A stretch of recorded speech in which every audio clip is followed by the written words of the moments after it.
Hours passed as Chanty lay in bed, crying. Eventually, she fell silent.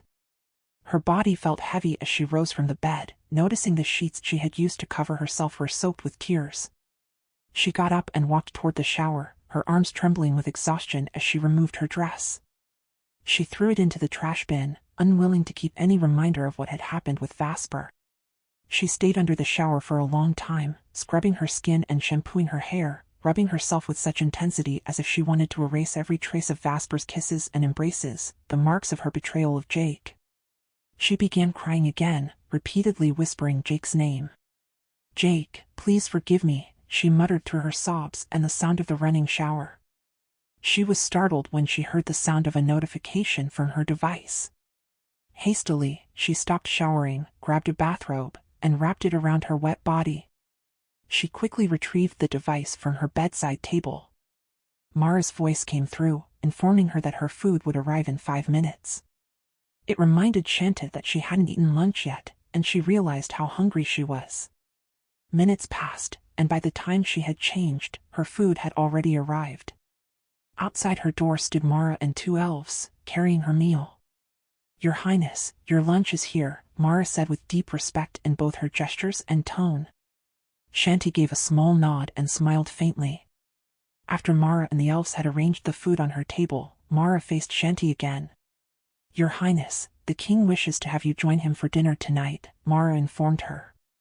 Chanty, despite feeling anxious, nodded with a faint smile. Mara excused herself politely, bowing before leaving with the 2 elves. Left alone, Chanty felt an unbearable heaviness in her body. She sat at the table in front of the food, her hunger apparent but her appetite gone. She drank only water and ate a few pieces of fruit before lying back down on the bed. What will tonight's dinner with the king be like, she wondered. She felt as though she was in a prison, a gilded cage, with no freedom. Could she endure another 3 years in this golden cage? She longed to see Jake but hesitated now, unsure of how she could face him. Shame consumed her at the thought of what had happened between her and Vasper. "Because of that stupid flower," Chanty muttered bitterly. She looked at her wedding ring, kissed it gently, and whispered, "I love you, my love, but please forgive me." The heaviness in her chest was unbearable as tears began streaming down her face again. Hours passed, she got dressed, and she still hadn't eaten. She went to the window and gazed out at the paradise-like garden. Using her device, she called Mara, who arrived promptly and cleared away the untouched food.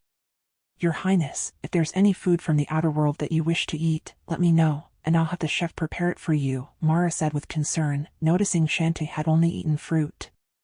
Chanty smiled awkwardly, a little embarrassed. "Yes, Mara, thank you. I'll make a request later. But for now, how can I go down to the garden?" she asked, moving closer to the window and gazing at the garden below. Mara smiled and approached Chanty, touching a panel beside the window. Suddenly, the wall slid open, revealing a staircase leading down to the garden. Chanty was amazed, her eyes lighting up as she looked at Mara. "Thank you, Mara," she said excitedly, eager to descend to the paradise-like garden. Mara bowed respectfully. "You're welcome, Your Highness. Let me know if there's anything else you need." Chanty thanked her again, and Mara left the room. Chanty descended the stairs into the garden, greeted by an array of vibrant flowers. The fragrance of the blooms filled the air, like perfume carried on the wind. She touched every flower she passed, marveling at their beauty. These flowers weren't from the outer world, she was certain of it. She had never seen anything like them, not even in her mother's garden. She walked through the garden, heading toward a pristine lake in the center of the vast landscape. The lake was so clear it reflected the sky, which wasn't blue but a warm hue of orange, red, and yellow, illuminating the entire kingdom. Above, flying vehicles of various shapes, mostly gray, black, and white, moved silently, their engines making no sound. How has the inner world remained hidden from the outer world, she wondered. It was remarkable how well the rulers of this world had kept it a secret. Even Vasper Mondragon, known in the inner world as a prince, kept a low profile in the outer world, rarely appearing in public. He was known there as a businessman and a racer, an elite human being of immense wealth, though Chanty didn't know just how wealthy he truly was. Samara knew of Vasper's teleportation powers, but Chanty was aware of even more, his mind-reading ability and other talents beyond those of ordinary humans. Yet here in the Sylvan Concord, all their powers were nullified, a deliberate design of the kingdom. Anyone who stepped foot in the kingdom lost their abilities. Even Chanty's exceptional hearing was gone. She could no longer hear whispers from afar and now felt like an ordinary human. As she looked at the lake, she saw the reflection of the vehicles above and her own reflection in the water. She removed her sandals and dipped her toes into the icy cold water, creating ripples that spread toward the center of the lake. The water's peace stood in stark contrast to the turmoil in her mind and heart. Her guilt over what had happened with Vasper consumed her. How could she ever face Jake? She stood frozen, gazing at the lake, her thoughts a chaotic mess. She looked around the beautiful garden, its tranquility only deepening the chaos of her life. She longed for a normal life in the outer world with Jake. But Vasper was like a shadow that wouldn't leave her side, always following her, always seeking a chance to take her for himself. A man with teleportation powers was impossible to avoid. Deep in her heart, Chanty felt guilt for what she had done to Vasper, too. After what happened between them, she had abruptly taken away his happiness. She wished he would just get angry at her and stay away so she could live in peace with Jake. She felt as though she had hurt both men. But if not for that flower, none of this would have happened, she thought, blaming herself for not locking the door when she entered the room. She remembered Samara's and Vasper's explanations about the magic wine. If the magic wine was similar to the flower she had eaten, then she understood what Vasper had felt in that moment. But should she tell Jake what had happened between her and Vasper? Tears fell from her eyes as she stared at the lake. Her gaze shifted to the surrounding buildings, sleek and glass-like structures of varying shapes and heights, showcasing the kingdom's immense wealth. Her sanctuary was a grand dome with an expansive garden at its back. The front of the building was bustling with activity, covered by transparent walls and ceilings. Chanty looked back toward her room, noting that only her quarters had a staircase leading to the garden. The room next to hers, Vasper's, remained sealed. She wondered what Vasper was doing at that moment. Vasper, any woman would be yours. Why don't you just focus on them? Leave me to Jake, Chanty whispered to herself as she stared back at her room. She suddenly remembered Mara's words about preparing for dinner with the king and his guests. The thought made her nervous. Who would these guests be? She hadn't forgotten her arrangement with Lauren, who had promised to teach her a way to meet Jake outside the kingdom.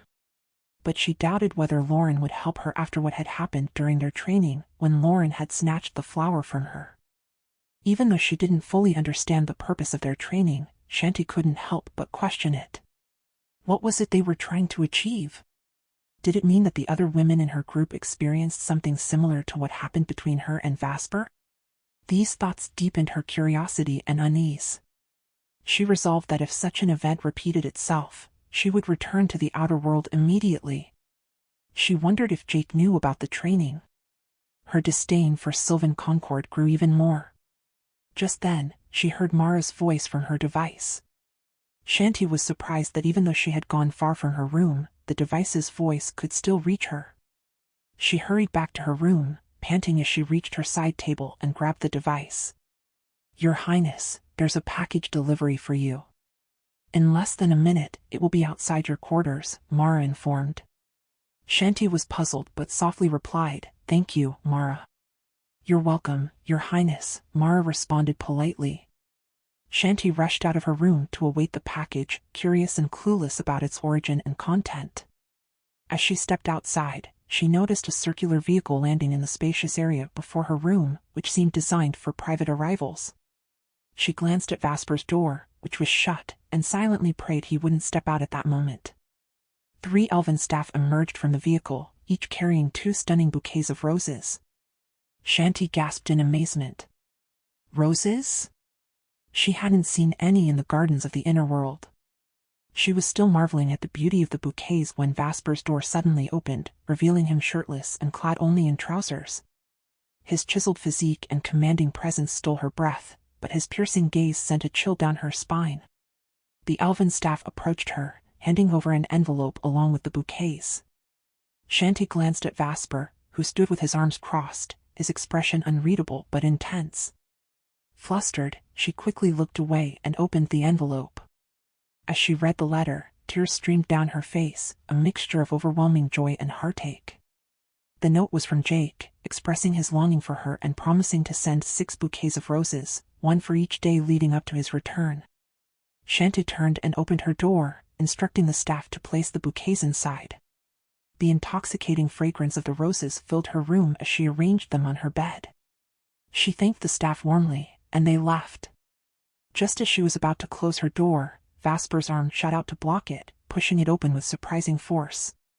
Startled, Chanty gasped as he stepped inside and locked the door behind him. "Get out, Vasper. You're not welcome here," she said, her voice trembling with anger. "And put on a shirt. Have some decency." Vasper ignored her words entirely. Instead, he reached for the envelope still in her hand. Chanty tried to pull it back, but he was too strong. He stepped away from her, opened the envelope, and read the card. His expression darkened, and in a fit of rage, he tore the card into pieces and hurled them out the window. "Why would you do that?" Chanty screamed, tears streaming down her face as she covered her mouth in shock. She collapsed onto the sofa, sobbing uncontrollably, hurt by Vasper's disrespect for Jake's effort and gestures. Vasper stood at the window, gripping the frame tightly, his chest heaving with emotion. His eyes welled with tears, and for a moment, he was silent, staring into the garden. His back remained turned to her, his pain evident in his posture. Chanty's cries filled the room. She looked at Vasper, her heart torn between anger and sorrow. When he finally turned to face her, his face was streaked with silent tears. Their eyes met, both filled with pain. Vasper's gaze shifted to the bouquets on the bed. Without a word, he walked over and began picking them up, one by one. In an almost mechanical motion, he threw each bouquet out of the window, letting them scatter across the garden below. "No!" Chanty cried out, rushing toward him. She pounded on his chest and slapped his face, her voice shaking with fury and despair. "You have no respect, Vasper. No compassion. Those were from my husband. Jake went to so much effort to send them here." Her fist struck his chest repeatedly, but Vasper stood unmoving, a solid wall against her desperate blows. His eyes, however, reflected the storm within, the guilt, the anguish, and the unspoken longing he couldn't contain. As Chanty's blows on Vasper's chest weakened, her tears still flowed freely, but her energy was spent. She turned abruptly, intending to rush downstairs and retrieve the bouquets Vasper had cruelly tossed into the garden. However, before she could take a step, Vasper grabbed her waist and effortlessly hoisted her over his shoulder, like she weighed nothing. Chanty, indignant, began pounding on his back instead. "Where are you taking me? Put me down, Vasper!" Chanty screamed, her fists pounding on his back repeatedly. She squirmed, utterly humiliated, as she realized her position left her backside facing anyone who might see them. "Put me down, Vasper!" Her voice sharp with frustration, but Vasper's face remained stern. "Vasper, I said put me down. This is humiliating," she hissed through gritted teeth. But Vasper remained silent, his jaw set in a stern, unyielding line as he strode to the door. He threw it open, and there, standing outside, were Mara and 3 elven staff. One of them appeared to be a stylist, their hands filled with tools and fabrics. Their eyes glimmered with curiosity as they exchanged glances, but Vasper's stern gaze locked onto the 4 individuals. They froze, clearly shocked to see Chanty draped over his shoulder. The group froze at the sight before them. Chanty gasped, mortified, and tried to shield her face as her cheeks burned with embarrassment. "My prince," Mara stammered, bowing deeply, her face a mixture of shock and discomfort. "Please forgive us for intruding on your intimate moment, Your Highness. It was not our intention." Her voice trembled, tinged with urgency, her face a mixture of embarrassment and respect. The elven staff, however, seemed utterly unfazed, their expressions cool and professional, seemed unfazed by the peculiar sight, their expressions neutral. "What do you want?" Vasper demanded, his voice authoritative, ignoring Chanty's increasingly desperate squirming. She had become mortified, realizing her rear was on full display to the unexpected audience. He ignored Chanty's muffled protests and made no move to set her down. "Vasper, put me down. Please." "This is humiliating," Chanty hissed through gritted teeth, her cheeks burning. But Vasper pretended not to hear her. "Your Highness," Mara began cautiously, bowing deeply.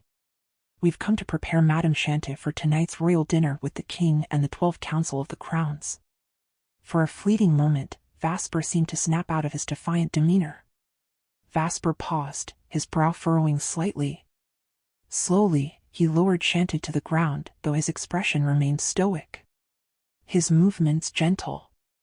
Chanty, flushed with anger and shame, shot him a glare before facing Mara. Chanty, now beet red, avoided eye contact as Mara and the elves immediately began their preparations. "Please come in," she said stiffly. She stepped aside, opening the door wider to let Mara and her team in.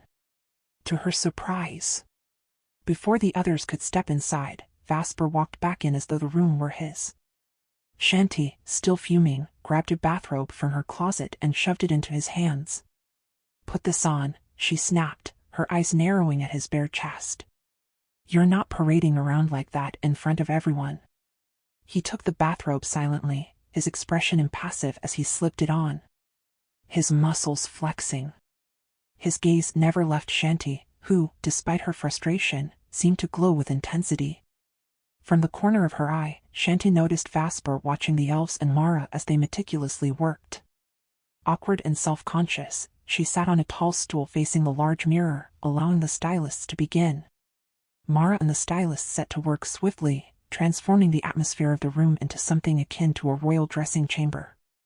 Chanty sat on a high stool in front of the large mirror, her posture stiff with awkwardness. The stylist's hands moved expertly, applying makeup and arranging her hair. The scents of floral perfumes filled the air, soothing yet commanding a sense of elegance, soothing her nerves. Occasionally, Chanty would glance at Vasper's reflection in the mirror. He stood behind the elves, arms crossed, his piercing gaze fixed on her, watching the entire process in silence. Their eyes met several times in the mirror's reflection. Each time their eyes locked, the air seemed to thicken, heavy with unspoken emotions, but Chanty was always the first to look away, flustered. As Mara moved to the closet, she rummaged through Chanty's closet, eventually selecting a dress fit for royalty. The room was quiet save for the subtle rustling of fabric and the precise movements of the elves. Selecting an opulent gown, the transformation was nearing its climax. Chanty's hair, styled in loose, voluminous curls adorned with delicate flowers, framed her face like a halo. When the stylist finally stepped back, Chanty stared at her reflection, momentarily speechless. The woman in the mirror looked like a queen, radiant, poised, and breathtakingly beautiful. She could hardly believe her own reflection. She looked stunning. Regal. She almost felt as though she were preparing for a wedding, not a dinner. She remembered her wedding, and suddenly her expression changed, but trying to keep herself composed. Vasper, standing in the background, seemed momentarily transfixed. His gaze lingered on her with a mesmerizing intensity that made her heart skip. Then it was time for the dress. The garment was exquisite, a floor-length piece in beige and gold, off-shoulder with long sleeves, and a daring high slit on one side. The gown, a masterpiece, was handed to her. Its off-shoulder design, intricate embroidery, and daring high slit on one side made it both regal and sensual. Mara helped Chanty into the dress with practiced ease, careful with every detail. The fabric molding to her form. Vasper's arms remained crossed, his expression stoic, though his eyes betrayed his admiration. Vasper, still leaning against the wall, straightened as Chanty stepped into the room's light. His eyes followed her every move, his lips parting slightly. He seemed spellbound, unable to look away. When the zipper was pulled up, Chanty turned to face the mirror. She gasped softly, her mouth slightly agape as she took in her reflection. She looked every bit like royalty, the slit of her dress showing just enough of her beautiful legs to enhance her elegance. The matching high heels completed the look, making her seem even more graceful. She looked otherworldly, akin to a goddess. "You're so beautiful," Vasper murmured under his breath. The words were barely audible, but Chanty didn't acknowledge them, her focus still on Mara. "Mara," Chanty began, her voice steady despite her unease.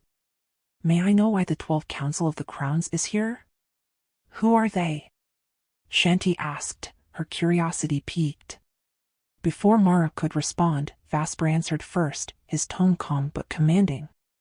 "They are the rulers of the 12 kingdoms allied to Sylvan Concord. Tonight's dinner is a rare gathering of power." Mara smiled politely and added, "That's correct, Your Highness." Chanty nodded, though her brow furrowed slightly as her gaze flicked to Vasper. "And you," she said, gesturing toward him, "don't you have plans to change? Or do you intend to attend dinner like that?" "I will, after you," Vasper replied, his tone unwavering. Vasper's lips quirked slightly, though his expression remained serious. "I'll follow after you're ready."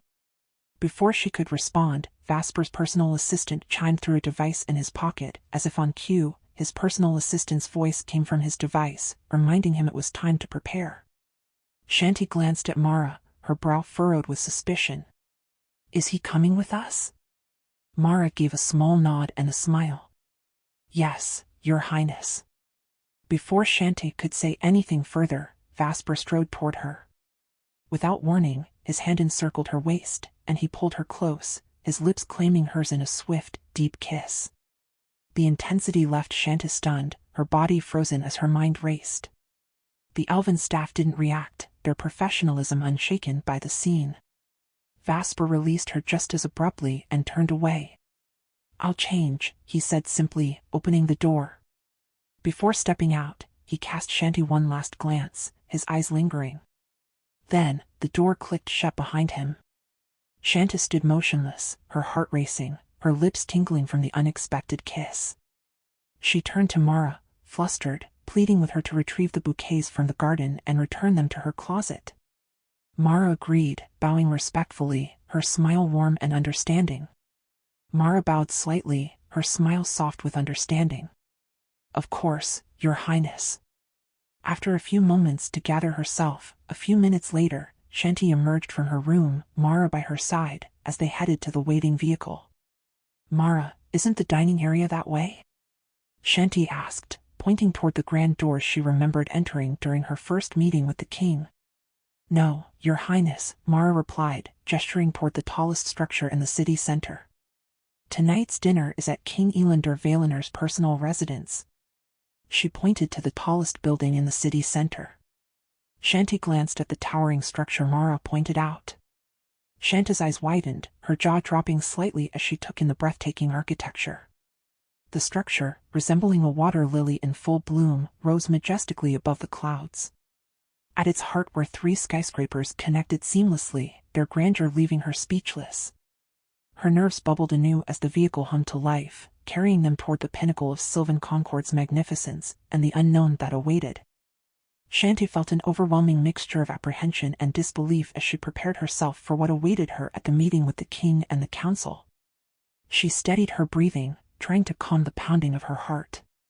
Her nerves coiling tightly within her, she steeled herself, knowing Vasper would also be present.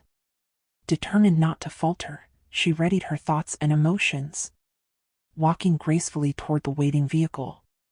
As she ascended the red-carpeted steps, her surroundings were a testament to the grandeur of the event. She took in the grandeur of the red-carpeted stairs and the vehicle designed for royalty and other dignitaries, designed with meticulous detail, a royal carriage of the modern age, gleaming with sophistication and meant solely for dignitaries and figures of immense importance. 3 guards stood like statues on either side, their presence exuding an air of solemn authority. Chanty approached with measured elegance, greeted by a staff member who guided her inside. She moved gracefully, her every step deliberate, though her mind was far from calm. The vehicle's interior radiated regality, with opulent designs that made her feel like genuine royalty. Yet her thoughts wandered to the fallen bouquets of flowers in the garden, and she struggled to suppress her emotions. "Not now, Chanty. No drama today," she silently told herself. Their fragility mirroring her own emotions, forcing a composed expression onto her face. She acknowledged Mara. Through the window, she spotted her standing outside the vehicle, bowing respectfully as the door closed.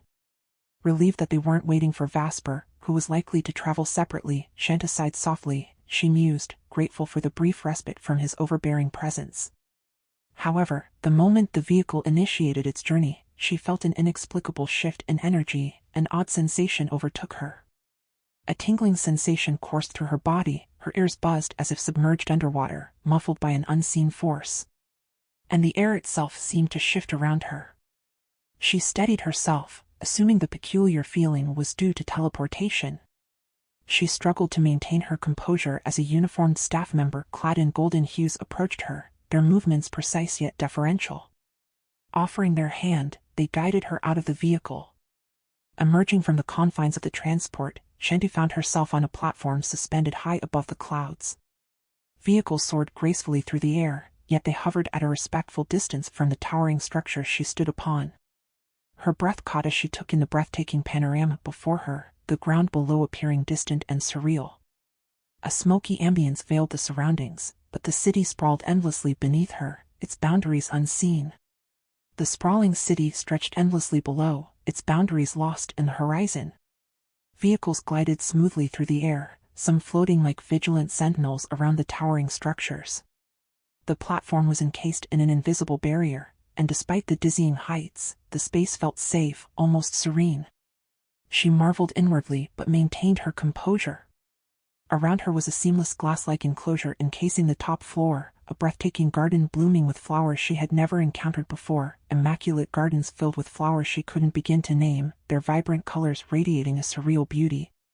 She followed the staff through the entrance of a grand building, guided her inside. The interior was even more stunning than the exterior, a flawless blend of white, gold, and black that exuded regality. Everything, from the colossal paintings to the gleaming floors, spoke of wealth and power, exuded royal splendor.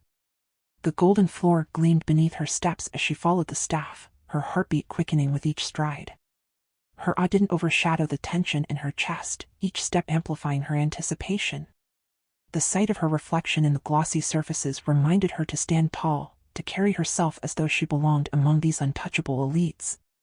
The staff guided her to an opulent sitting room, its centerpiece a pristine white sofa paired with a golden table adorned with massive books embossed with the Sylvan Concord emblem.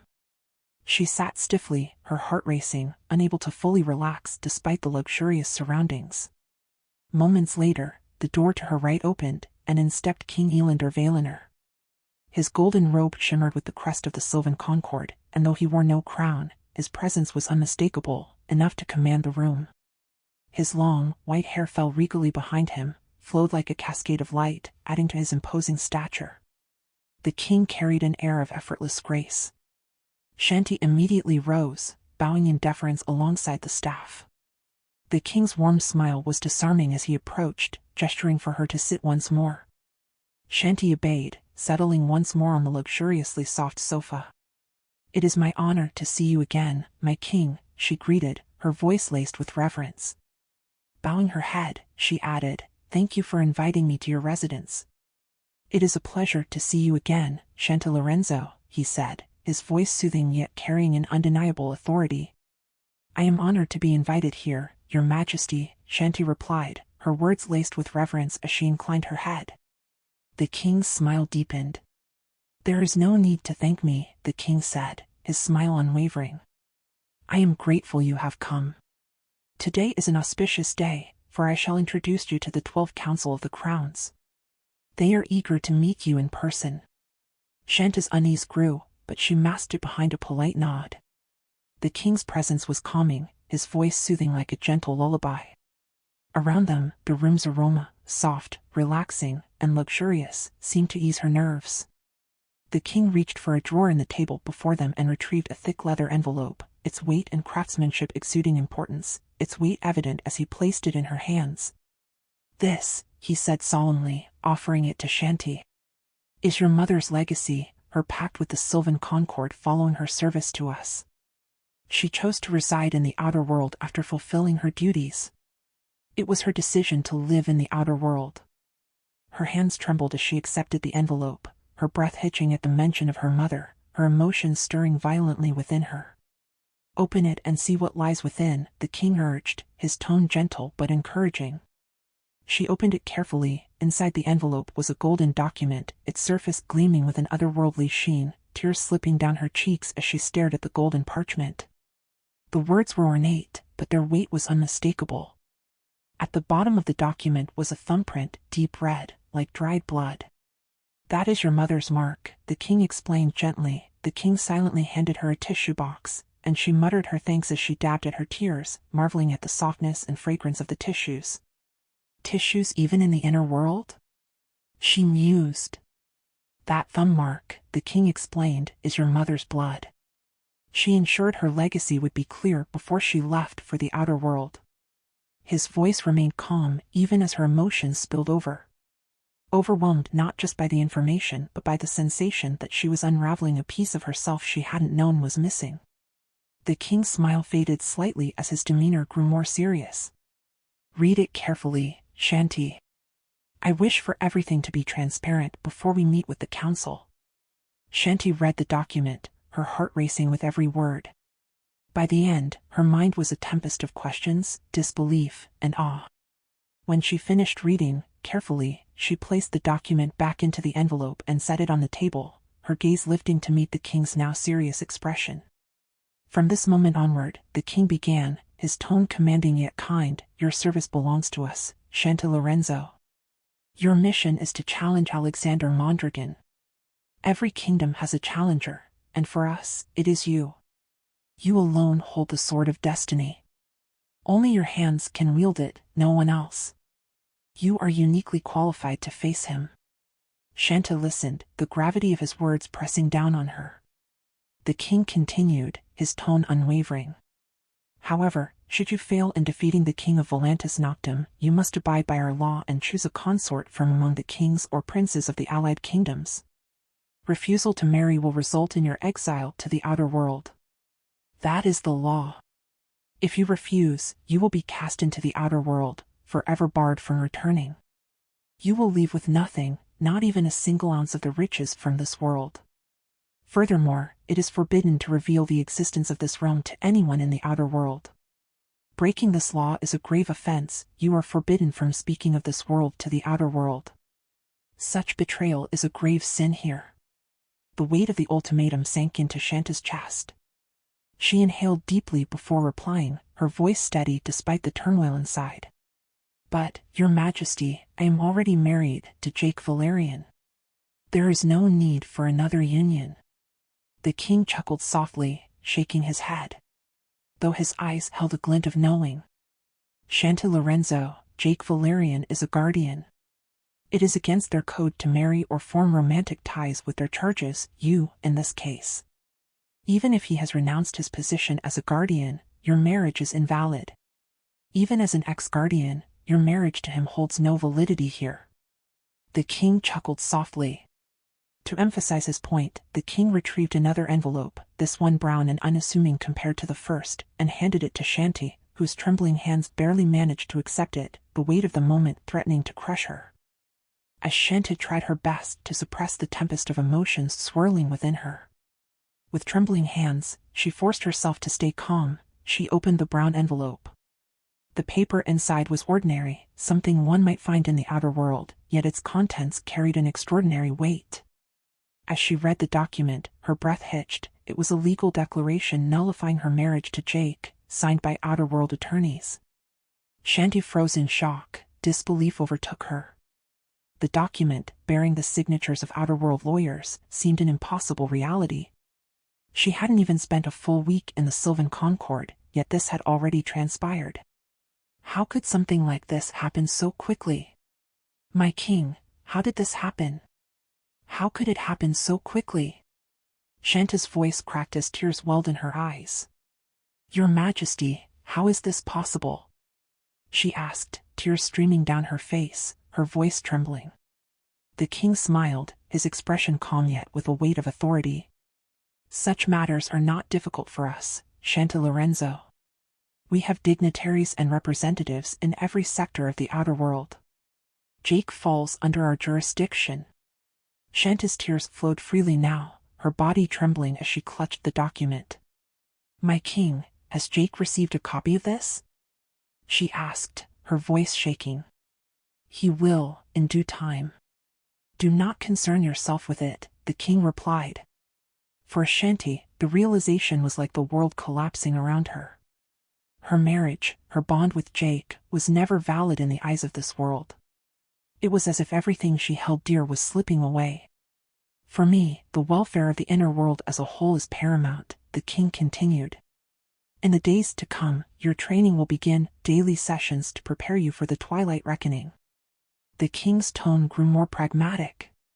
Don Lorenzo, your focus now must be on the greater good of the inner world. You will tour the inner world and its kingdoms to understand our allies. However, he paused, his gaze sharper now. I strongly encourage you to consider Vasper Mondragon as your choice once your mission is complete.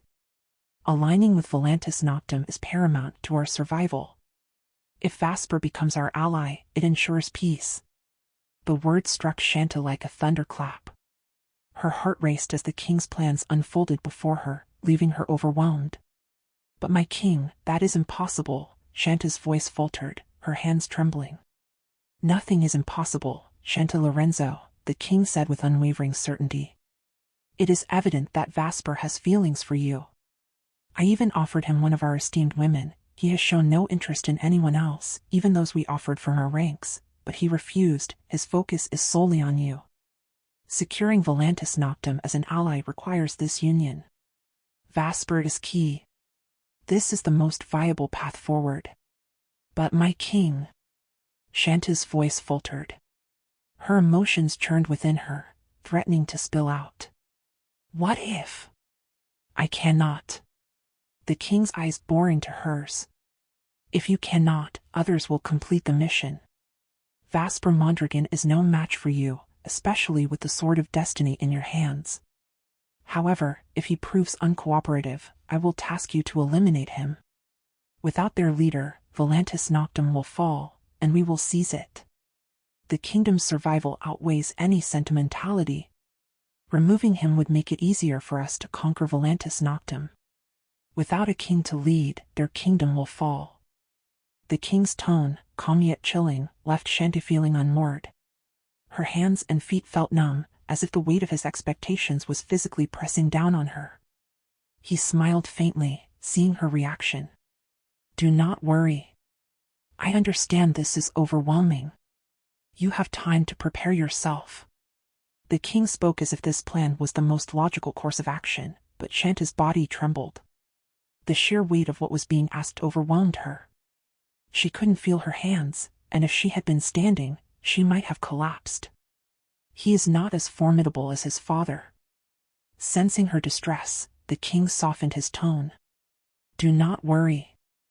I understand this is a lot for you. The words rang in Chanty's ears as the king rose from his seat, signaling the end of their conversation. Prepare yourself. You will soon meet the 12th Council of the Crowns, he said.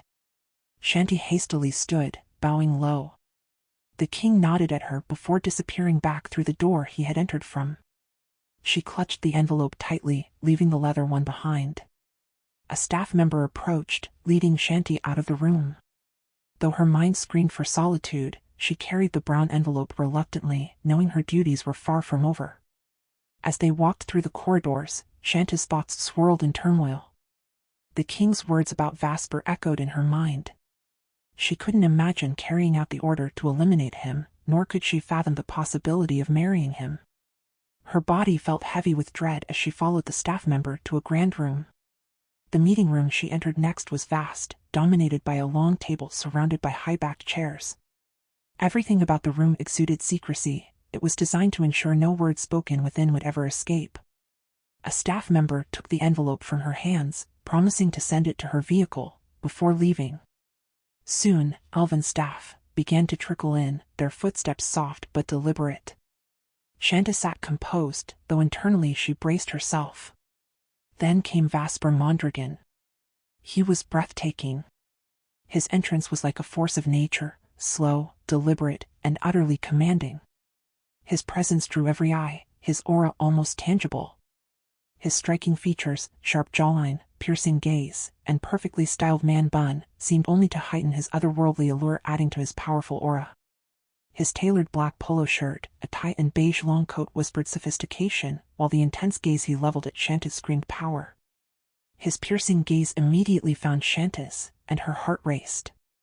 But she quickly tore her gaze away, her heart pounding, but the memory of her anger towards him lingered, especially after he had thrown away Jake's bouquet of flowers.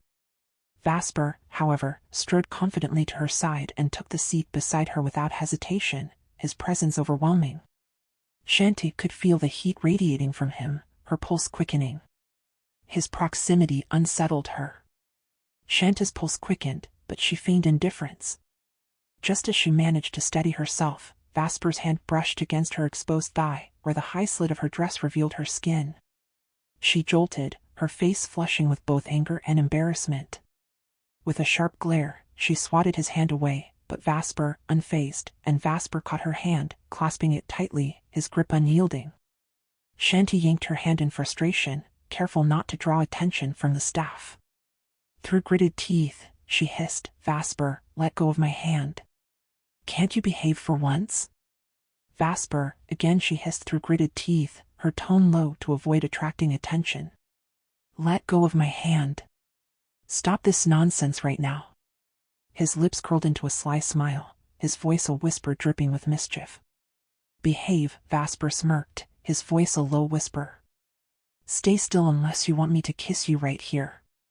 Chanty's fury simmered, but she dared not escalate the scene further.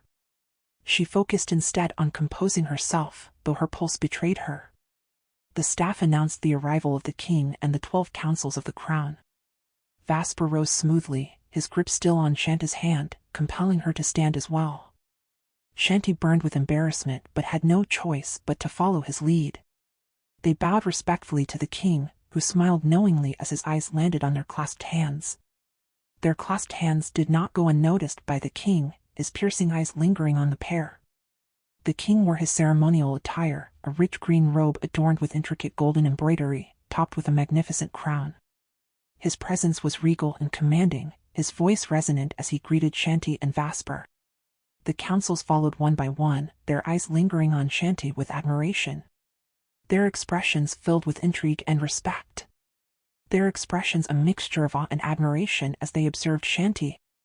She felt their eyes on her, but one council member in particular drew her attention. The last to arrive was a young king, crowned and strikingly handsome.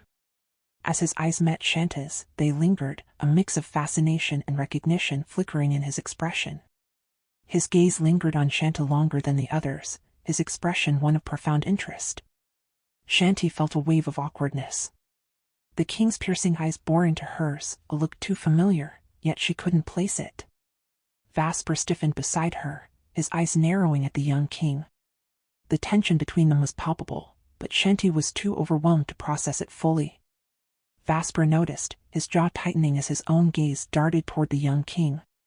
Their eyes locked, and the room seemed to crackle with tension. The young king finally spoke, his deep baritone voice resonating through the room.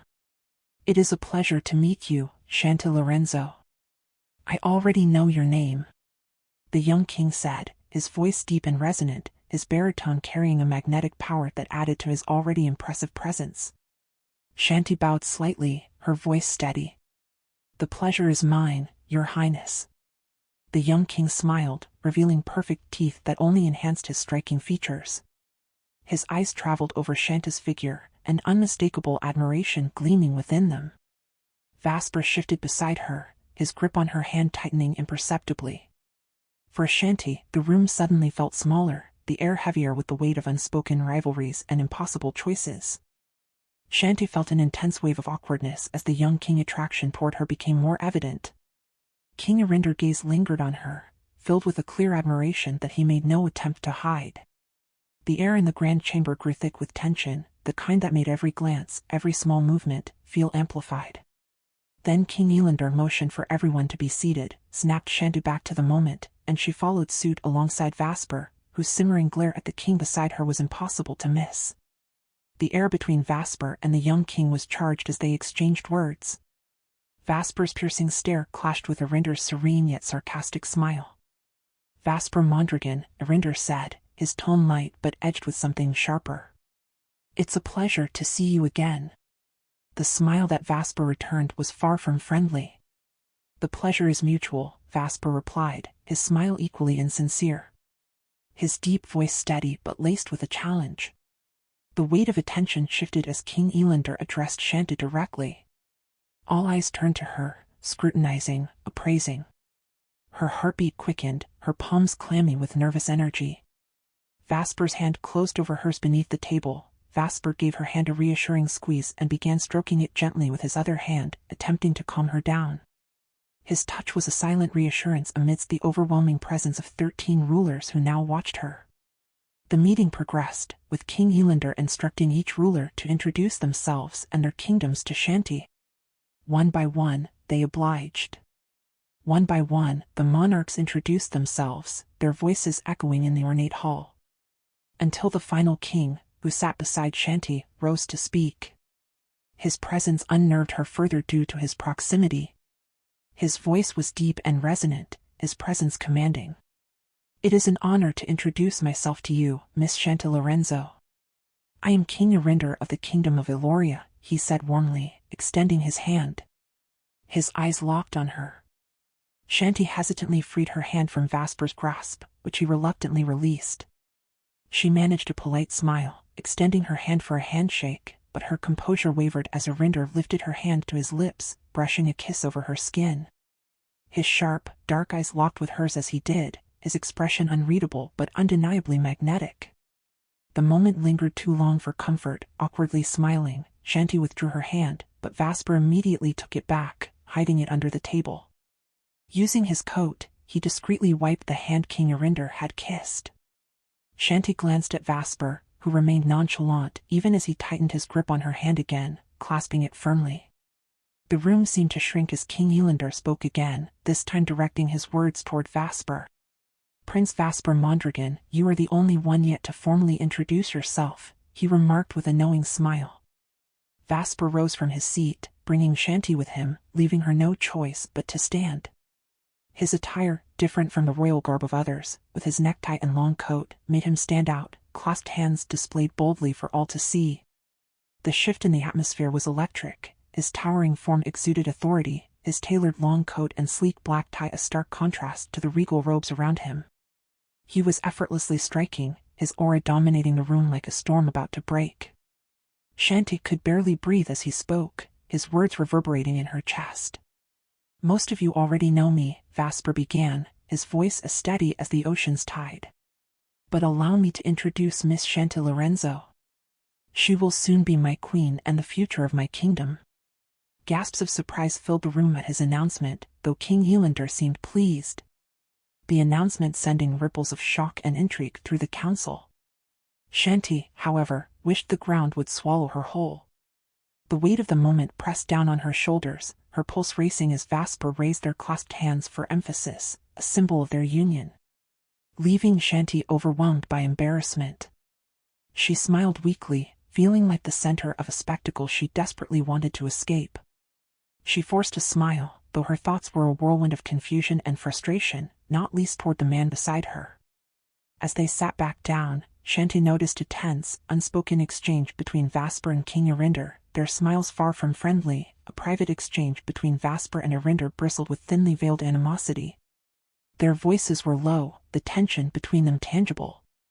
"I thought Princess Solora was to be your queen, Vasper Mondragon?"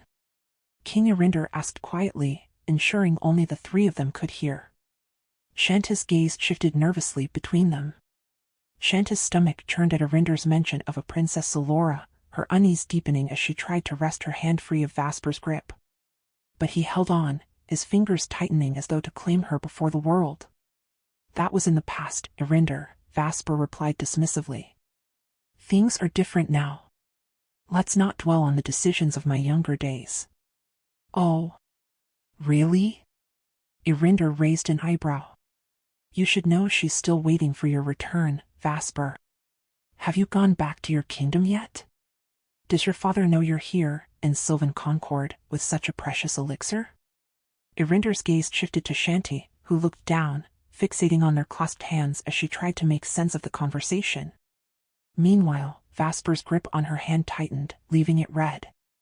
Unfazed by the tension, King Arinder turned his charm toward Chanty. Miss Chanty Lorenzo, after the Twilight Reckoning, I'd be honored to show you my kingdom. It is the most beautiful realm in the inner world. Arinder addressed her directly, his tone softer but no less commanding. Vasper's grip on Chanty's hand tightened further beneath the table, the pressure almost unbearable. Despite the growing pain, Chanty smiled at Arinder, her words leaving her lips before she could think. It would be a pleasure, Your Majesty, she replied, though inwardly, she regretted her words. The joy that lit up Arinder's face was evident, his smile wide and triumphant. Arinder beamed. Thank you, Miss Chanty Lorenzo. I look forward to welcoming you. Chanty cursed herself silently while Vasper, unable to hide his irritation, clasped her hand tightly with both of his, and Vasper's response was immediate, his tone sharp, muttering, Don't worry, Arinder. Chanty and I will visit your kingdom together. His words carried a possessive edge that left little room for argument, though Arinder's scoff was a testament to his disbelief. King Elander resumed speaking, shuffling through the papers before him. Prince Vasper Mondragon, it is time to discuss your agenda. As Vasper finally released her hand to stand and address the council, Vasper stood, his powerful aura radiating through the room as all eyes focused on him. Relieved, Chanty discreetly massaged her sore fingers, her skin still tingling from his unrelenting grip, which had gone numb from Vasper's grip, massaging it discreetly while avoiding his piercing gaze. He stood tall, a commanding presence that drew every eye. His voice cut through the air, deliberate and compelling, and Chanty could feel the weight of his aura pressing against her like a tangible force. She dared a glance upward, her gaze settling on the broad expanse of his chest, deliberately avoiding the piercing intensity of his eyes. Vasper Mondragon was a storm embodied, a man of impossible allure and power whose mere presence changed the atmosphere of any room he entered. For Chanty, trapped between him and the rest of the council, the tension was almost unbearable, her emotions a chaotic storm of their own. The Grand Council meeting concluded its deliberations, leaving a heavy silence in its wake as its members pondered the future prosperity and secrecy of the inner world. Discussions had been intense, revolving around maintaining its hidden existence from the outer world, its quiet influence over global politics and resources, and the centuries-old dominion of its rulers. As the echoes of voices faded, Chanty sat frozen, her chest tight with disbelief. Her wide eyes reflected the enormity of the truths she'd just uncovered, the intricate power plays, the centuries-old machinations, and above all, the revelation that Alexander Mondragon, Vasper's father, was not just a ruler but the ruler. The wealthiest, most influential man in the inner world. Even Sylvan Concord, long considered untouchable, paled in comparison. Chanty struggled to grasp the weight of what she had learned. For any ordinary person, it would be impossible to fathom such information, let alone believe it. Yet, this wasn't a dream. She wasn't asleep. She was fully awake, sitting amidst rulers whose voices carried the authority of entire kingdoms. Her gaze drifted to Vasper, the man she had loved first and perhaps most deeply. He seemed like the same person she had met in the outer world, yet how had Vasper Mondragon managed to conceal his true identity so effectively from the public eye? Was this why he had confined her to the island, away from prying eyes? Her thoughts spiraled as she compared him to Jake. With Jake, there had been freedom, dates at bustling restaurants, carefree walks in public parks, the simple joys of normalcy. But with Vasper, there had been walls, limits, and secrecy. She had hated that life of shadows and whispers, hated being kept in the dark while others, like Anastasia, seemed to bask in his unrestrained attention. And now, the weight of that resentment resurfaced, tightening her chest. Her jaw clenched, and her expression darkened as memories of her time with Vasper bubbled up, bitter and raw. Vasper noticed. His sharp eyes, always attuned to her, narrowed slightly, his brow furrowing with concern. His hand tightened gently around hers, his grip warm but questioning, as though silently asking, "What's wrong?" Chanty stiffened under his touch, her emotions too volatile to confront directly. She turned her gaze away, avoiding the intensity of his scrutiny, and focused instead on the faces of the rulers seated around the enormous table. Each ruler was a portrait of their kingdom's uniqueness, some bearing the sharp, angular features of elves, others with the earthy tones and broad frames of dwarfs, and a few, like Chanty herself, possessing the mixed traits of half-breeds. Amidst the regal assembly, one face stood out, King Arinder. He seemed to watch her intently, his gaze lingering longer than was comfortable. Whenever their eyes met, he would offer her a subtle, almost disarming smile, warm and inviting, yet laced with an undercurrent of something deeper. Attraction. Chanty tried to dismiss it, but Arinder's presence only deepened the tension that already simmered between him and Vasper. Though no words of hostility passed between them, the clash was unmistakable. Every glance they exchanged carried a silent challenge, a territorial edge heightened by Arinder's persistent, friendly overtures toward Chanty. When the meeting ended, the grand hall underwent a swift transformation.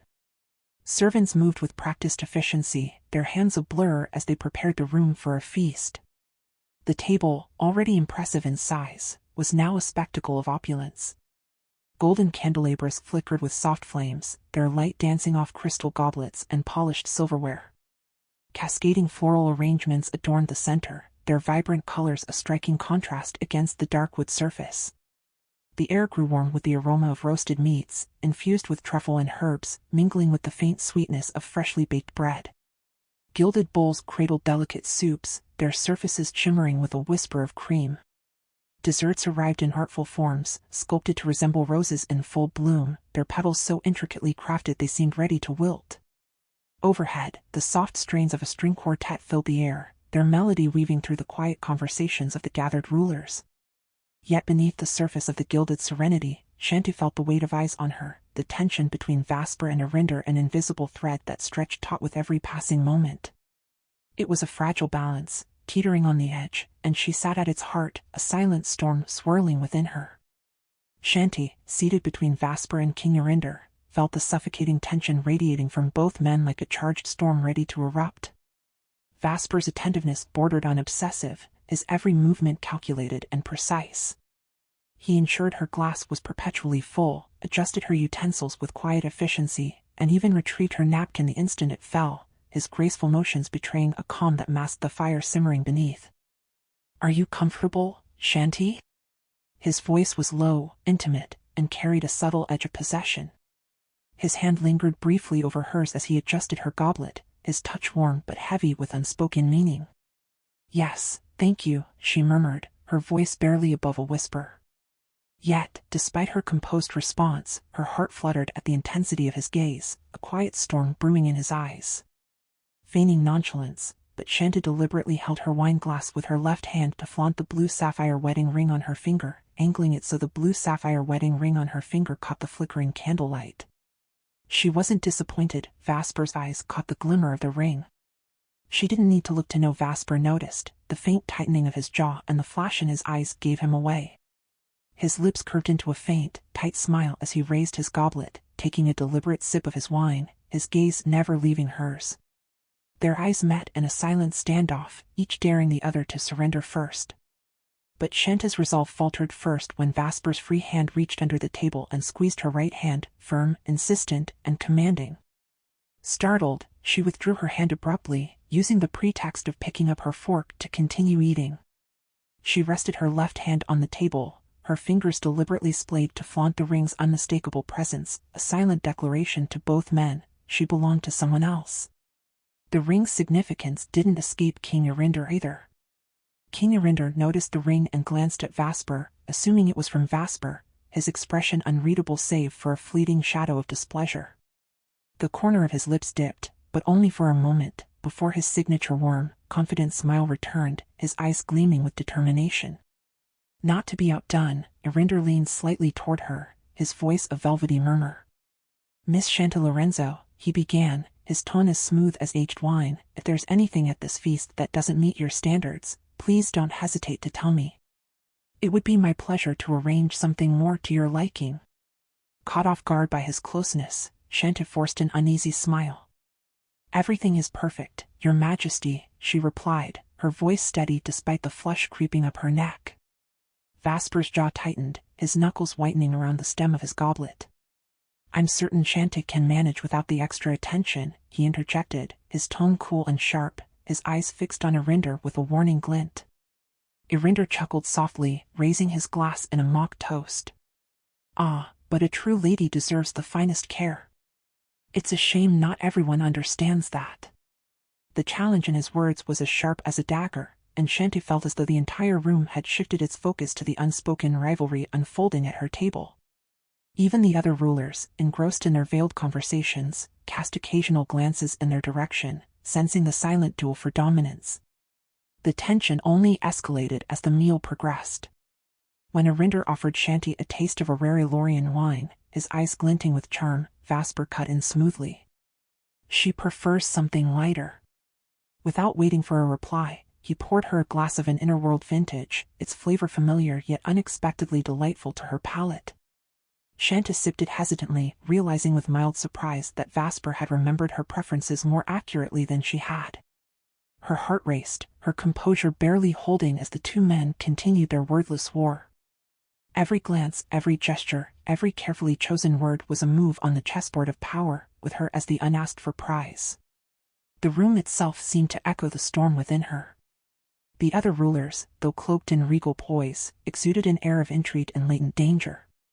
Their smiles were weapons, their laughter veiled threats. This wasn't just a feast, it was a battlefield disguised in silk and gold, where alliances and enmities were forged beneath the surface of polite conversation. As the final course, a decadent chocolate soufflé adorned with edible gold, was served, Vasper leaned closer, his breath warm against her ear.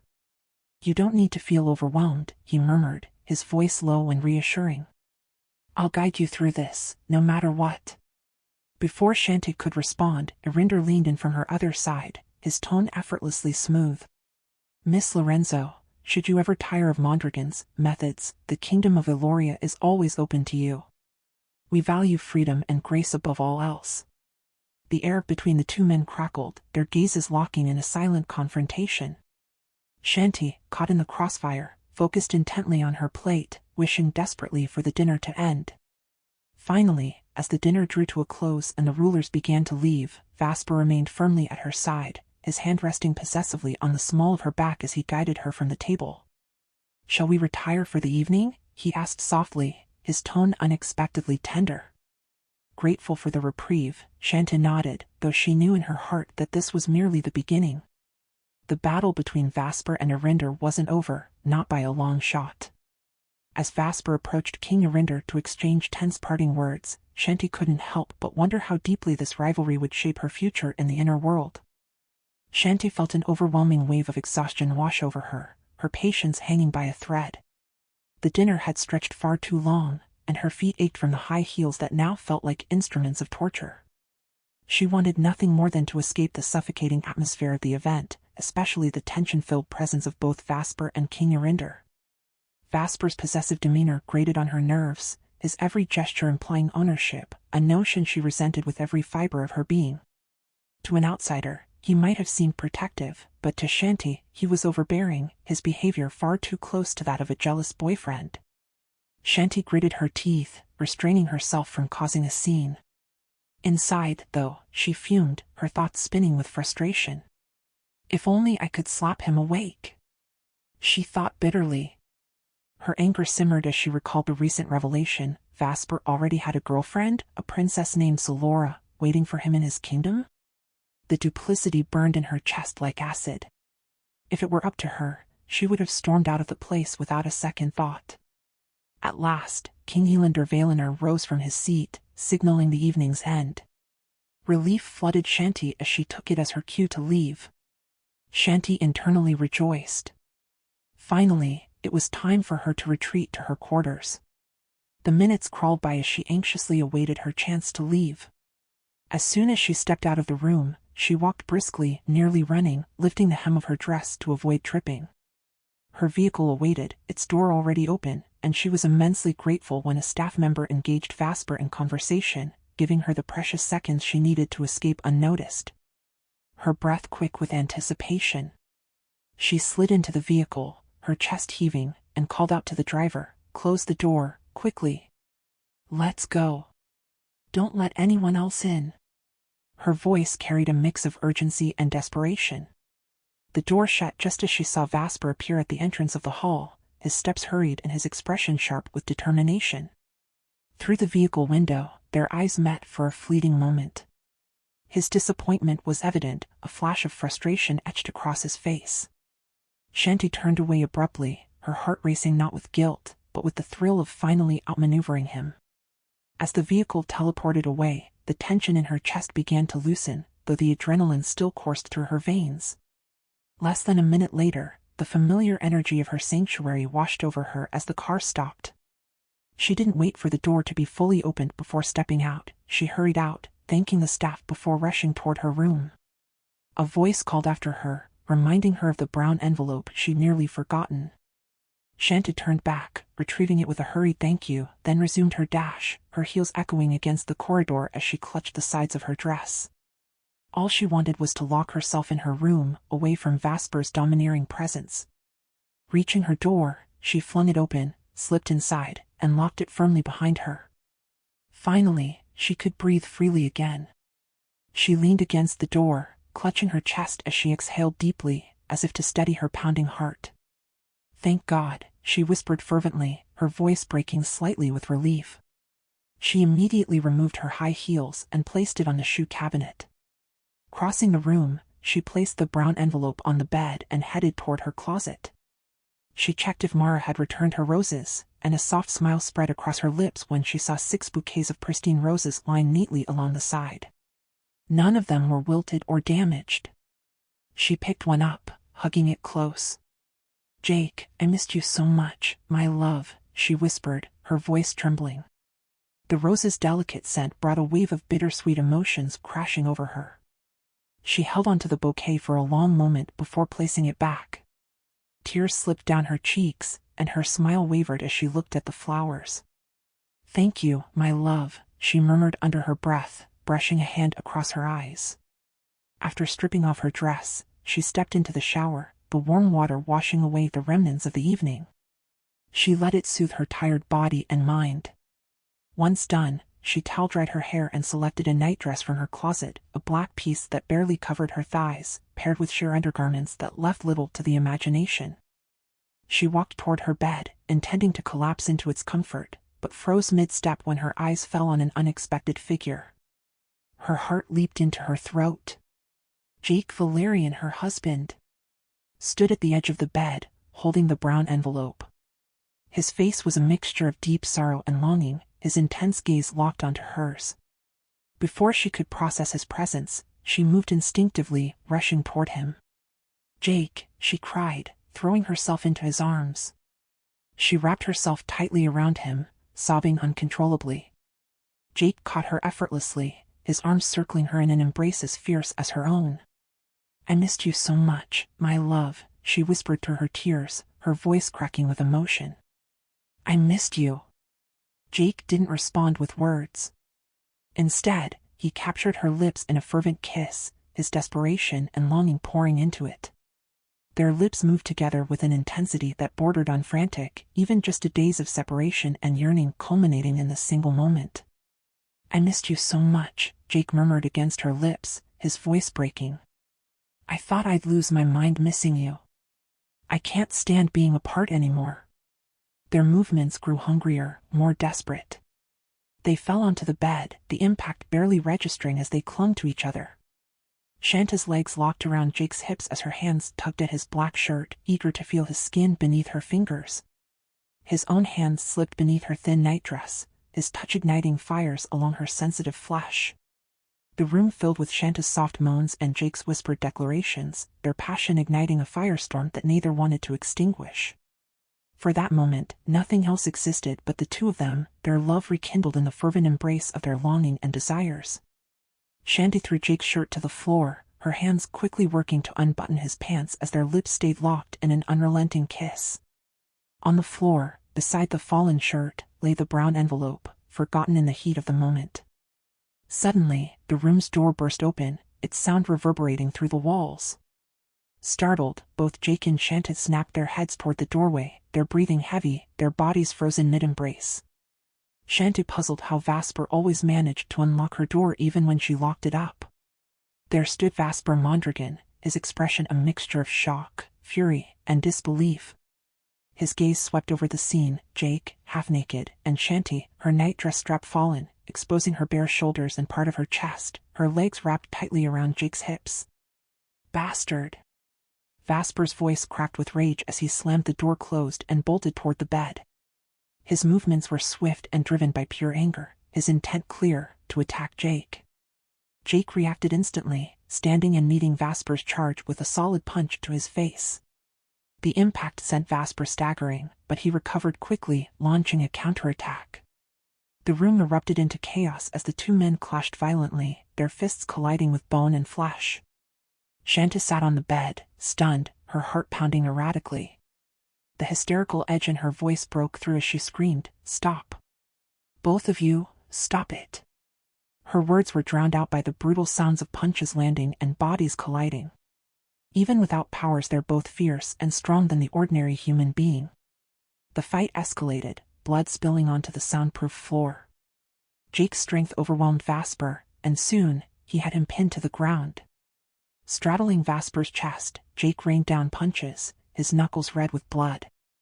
Vasper groaned, barely able to lift his arms in defense.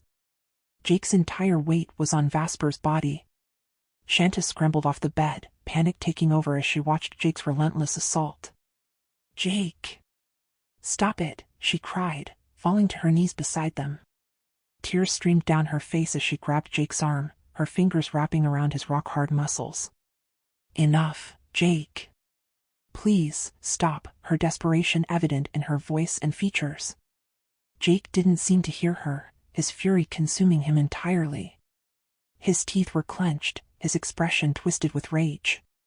Chanty's desperation deepened, and in her moment of anguish, the sword of destiny materialized in her hand.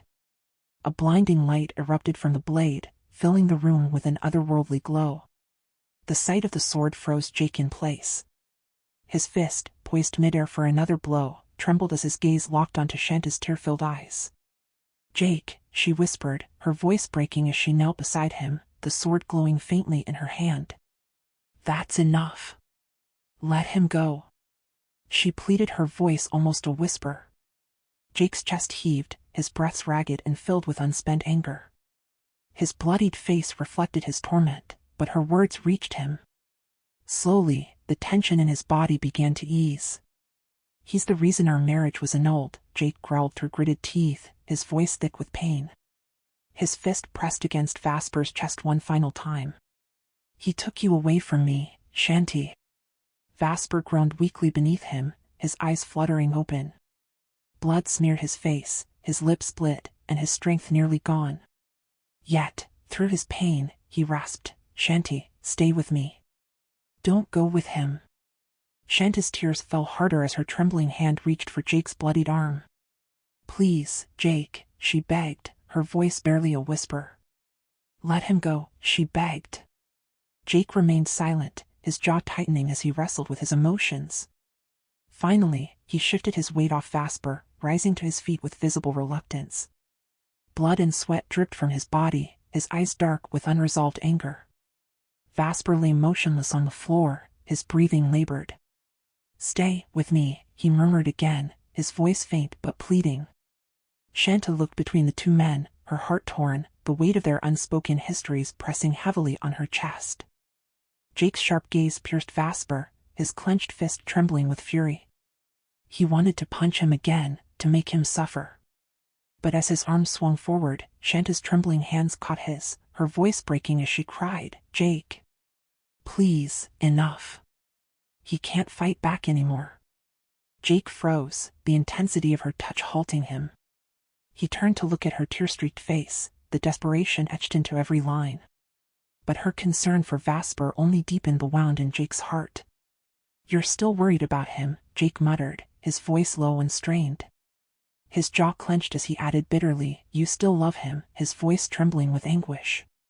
Chanty didn't answer, her tears falling freely as she avoided looking at Vasper's bloodied face. She couldn't deny the weight of Jake's words. The sword of destiny, faintly glowing in her hand, disappeared. Jake's voice cracked as he asked, "If I hadn't stopped hitting him, would you have used the sword against me?" His tone was quiet, but the pain in his question was unmistakable. Chanty shook her head violently. "No, Jake, I wouldn't have. I wasn't thinking, I was scared, and I didn't know how to make you listen." You weren't hearing me, you weren't seeing me. Her voice trembled, her whole body shaking with emotion. Jake's eyes narrowed as he pressed. What were you scared of? Losing him? Jake's voice was sharp, like a dagger aimed straight at her heart. The words seemed to choke Jake as he said them, the agony in his heart visible in his clenched fists. He wanted to know, even though the answer would likely destroy him. Chanty froze for a moment, but her sobs growing louder. Finally, her voice broke through her cries. Jake, I chose you. You're the one I want to be with. It's you, Jake. Please stop asking me these stupid questions. Tears streamed down Jake's face, his pain overflowing. You chose me, he whispered, his voice breaking. But you still love him, still he owned your heart. Jake's voice trembling. Chanty's sobs grew hysterical as she threw herself into Jake's arms, clinging to him tightly. Isn't it enough that I chose you? You own me, Jake, my body, my soul. I'm yours as long as I live. Please, stop hurting yourself. I'm hurting too, her voice desperate. Jake's body stilled, his arms slowly wrapping around Chanty as she cried against his chest. Her words softened something inside him, though the ache remained. Behind them, Vasper lay motionless on the floor, barely conscious. Tears streamed from his swollen eyes as he listened to Chanty's confession. Her words felt sharper than any blade, cutting him deeper than death could. He closed his eyes, defeated, wishing for the darkness to claim him. Jake was silent, standing still as Chanty embraced him with all her strength, crying like a wounded child. Slowly, his arms encircled her, holding her tightly. Despite his turmoil, he whispered, "Please don't cry. Forgive me." However, his tone shifted as he glanced at Vasper, whose battered body lay motionless on the ground. But I can't forgive him, for what he did to us, for betraying us. I thought he was imprisoned here, yet he roamed free. Jake's reaching into his pocket, he retrieved something metallic, pulling out a device. Chanty's brows furrowed, confused. Chanty looked at him, confused and fearful, her tear-streaked face filled with uncertainty. Jake called out, his voice steady and commanding, "Jacob, he's here. Come in." In an instant, Jacob and Louis leapt through the window, their movements swift and calculated. Chanty gasped, recognizing them immediately. "What are you doing?" Chanty cried out, her voice tinged with alarm. But Jacob and Louis ignored her as they moved toward Vasper. Without hesitation, Jacob grabbed Vasper's leg and began dragging him across the floor, leaving a trail of blood behind. Chanty screamed, breaking free from Jake's hold. "Jacob! Where are you taking him?" "Running after them." Her voice cracked with panic as she watched Vasper's limp body being hauled toward the window. Jacob remained silent, his face cold and unyielding.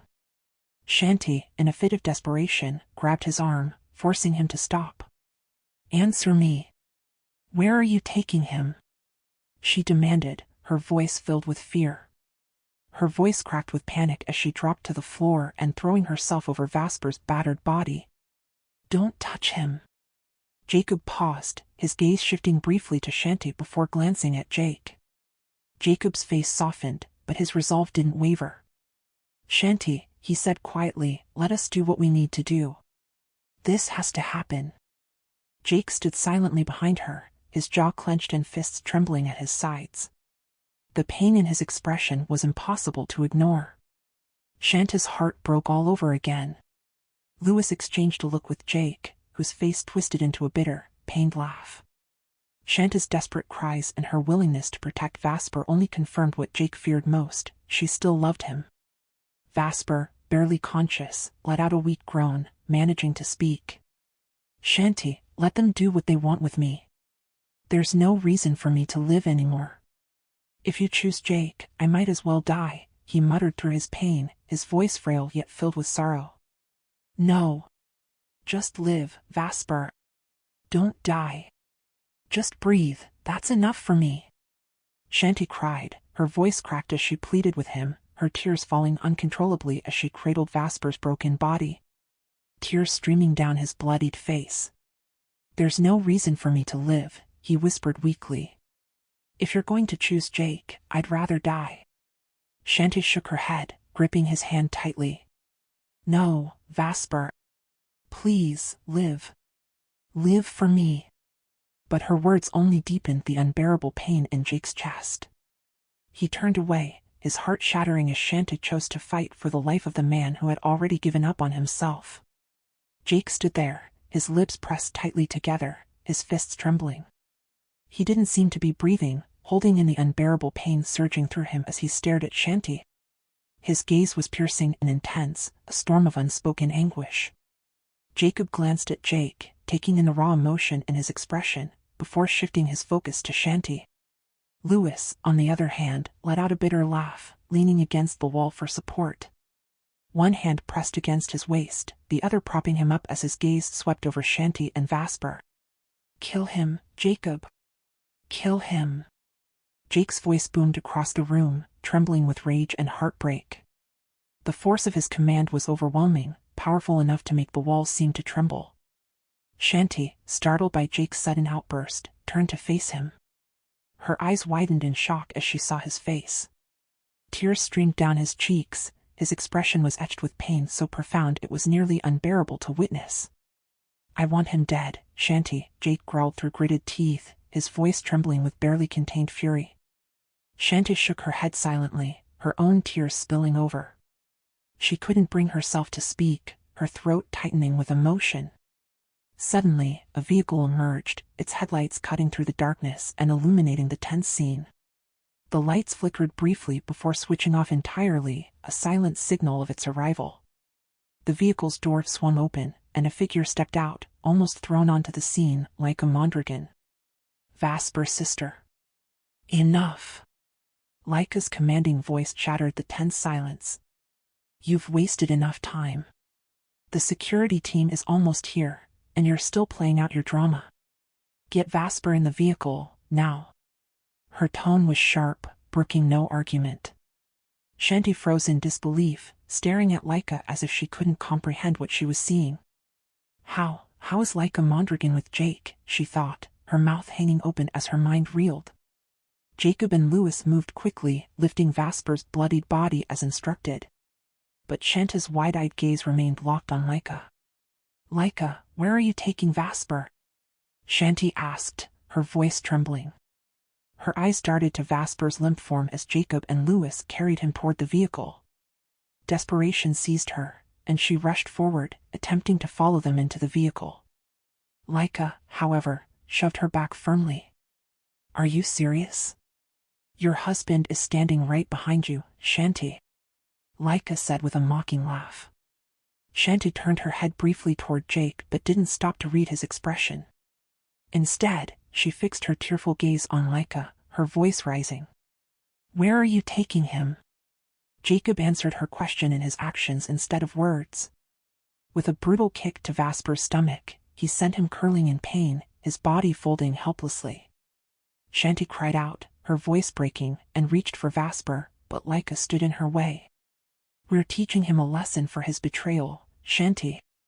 Laika said coldly. I'm taking him back to our kingdom. Alexander Mondragon has summoned him. With that, Laika turned on her heel, climbing into the vehicle with practiced ease. The doors shut swiftly, and before Chanty could react, the vehicle vanished in an instant, teleporting away. For several moments, Chanty stood frozen, staring at the empty space where the vehicle had been. Her thoughts were a whirlwind of confusion and dread. Questions swirled in her mind, unanswered and relentless. Why was Laika there? Why was she with Jake? What was her role in all of this? Tears trickled down Chanty's cheeks as she tried to make sense of the chaos. Despite everything, she told herself not to worry too much. Vasper was with Laika, his sister, after all. But even that faint reassurance couldn't stop the gnawing ache in her chest. Chanty clung to the thought, trying to reassure herself, surely Laika wouldn't harm her own brother? She forced herself to believe it, though she had no certainty. She needed that belief to keep from losing her mind worrying about Vasper. As she stood there, lost in thought, Jake's arms encircled her waist from behind. He pulled her into an embrace, his lips pressing a long, tender kiss on the back of her head. He lingered there, his breath warm against her hair, as Chanty stood motionless, staring blankly ahead like a statue. She felt detached, as if her soul had drifted out of her body, weightless and numb. "Go wash up," Jake whispered near her ear, his voice low and steady. "You're covered in blood." But Chanty didn't move. She stood rooted in place, unresponsive, until Jake turned her to face him. He gently lifted her chin so their eyes could meet, but her gaze was distant, her expression vacant. She wasn't truly seeing him. Without a word, Jake swept her up in his arms and carried her toward the shower. He turned on the water, and the sound of rushing water seemed to pull Chanty from her daze. Her eyes fluttered, as though waking from a long, foggy dream. Silent tears began streaming down her face as she stood under the cascading water with Jake beside her. The blood staining their bodies flowed away with the water, pooling on the shower floor before disappearing down the drain. Neither spoke. Jake remained calm, though his heart ached seeing Chanty's tears. She avoided his gaze, shame and guilt knotting inside her. She couldn't bear to look into his eyes. Her guilt weighed heavily, mixing with her pity and regret. Jake, however, was patient. He loved her enough to understand, enough to wait for her. He could endure the pain of knowing her heart wasn't entirely his, knowing Vasper still held a part of it. He was willing to wait as long as it took for Chanty to heal and truly move on. Even though her naked presence tempted him, Jake kept himself in check. He resisted the pull of his own desires, knowing this wasn't the right time. Still, he couldn't stop himself from leaning down to kiss her lips. Chanty didn't resist his kiss but didn't return it either. She allowed him to kiss her passionately, her lips slightly parted, yet there was no spark of response. "I love you so much," Jake murmured against her lips. "Please forgive me for everything that happened today. Whatever mistakes I made, I'm sorry." His words snapped Chanty out of her haze. She broke down, her sobs shaking her body as she wrapped her arms around him. "Jake. Don't," she wept. "You didn't do anything wrong. It's me. I hurt you. I'm the one who needs forgiveness. Please, forgive me." Her cries became more desperate as she clung to him, guilt crushing her. "I'm so sorry, Jake," she repeated over and over. Jake held her tightly, his arms strong and reassuring around her trembling body. He kissed her hair, her cheek, whispering softly, "It's okay. I understand what you're feeling. I've always known what I was walking into. I knew from the beginning that your heart belonged to him. But I still chose this because I love you, Chanty. I'll wait, however long it takes, until your heart is fully mine." His words only made her cry harder, but he continued to kiss her, showering her with tenderness as she grieved in his arms. Slowly, her sobs subsided as they stood there under the water. Jake gently pulled back, meeting her tear-streaked face with a soft smile. "Go get changed," he said quietly. Chanty nodded, wiping her tears as she left the bathroom. She walked to her closet, feeling the weight of Jake's gaze following her. Jake watched her every move, his heart heavy with longing. Even now, the sight of her stirred an ache in him. But he pushed his desires aside, knowing this wasn't the time. As Chanty dressed, Jake let out a deep breath, trying to calm himself. He grabbed a bathrobe from the wall and quickly turned away from her. His body betrayed him, reacting to her presence, and he didn't want her to notice. Wrapping the robe tightly around his waist, he kept his back to her until he was sure he could compose himself. His own clothes were stained with blood, his shirt and pants carrying the evidence of Vasper's injuries from earlier. He couldn't bring himself to put them back on, so he cleaned the floor with his shirt instead. The streaks of blood that had smeared the floor were wiped away, though the effort left Jake's hands red-stained. He washed his hands with soap until it was cleaned. Chanty, now dressed, sat in front of a mirror, drying her hair with a blower. Her eyes lingered on Jake. A deep sadness filled her chest as she watched him work, his quiet diligence only making her pity him more. Her thoughts were a chaotic tangle.